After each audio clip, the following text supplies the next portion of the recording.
Naira.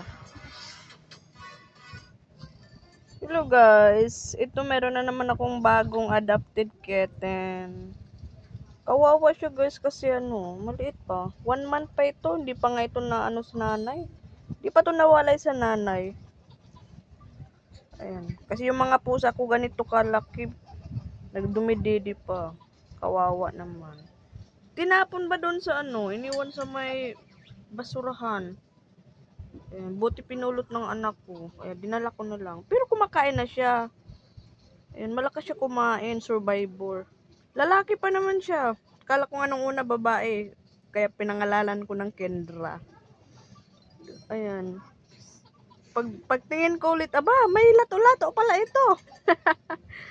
Kaya ayun.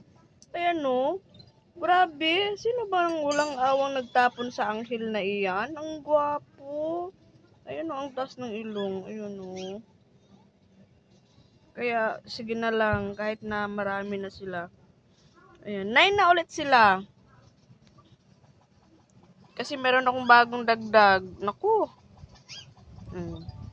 Kailangan ko pa itong bibilihan ko pa ito ng kanyang dede.